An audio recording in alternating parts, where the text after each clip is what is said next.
धान कहानी, लालच का पेड़। एक बार की बात है, एक छोटे से गांव के पास एक बड़ा सा जंगल था। उस जंगल में बहुत सारे हरे भरे पेड़ थे, आम, नीम, पीपल और बबूल के। गांव में एक किसान रहता था जिसका नाम गोपाला था। गोपाला मेहनती था, लेकिन उसमें थोड़ा लालच भी था। हर दिन वह अपने खेत में काम करता, मगर जब फसल अच्छी नहीं होती तो वह सोचता, ग्रेटर देन, अगर मैं जंगल के पेड़ काटकर बेच दूं तो बहुत पैसे मिलेंगे।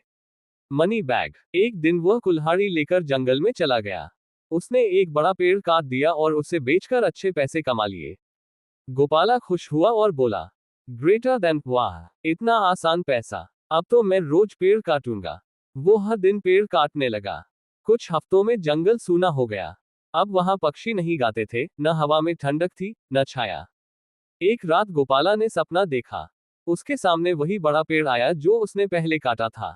पेड़ बोला, ग्रेटर देन गोपाला, तुमने हमें काट दिया, अब बारिश नहीं होगी, मिट्टी सूख जाएगी, तुम्हारे खेत भी बंजर हो जाएंगे।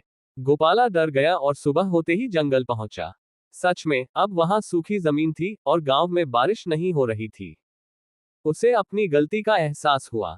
उसने गांव वालों को बुलाया और सबने मिलकर नए पेड़ लगाए। कुछ महीनों में फिर से जंगल हरा हो गया। अब गोपाला हर किसी से कहता था, ग्रेटर देन, पेड़ काटने से नहीं, उगाने से धन और सुख मिलता है। पौधा। क्लैपबोर्ड अंत में सिख, ग्रेटर देन, प्रकृति हमारी माँ है। अगर हम उसका ध्यान रखेंगे तो वह हमें सब कुछ देगी।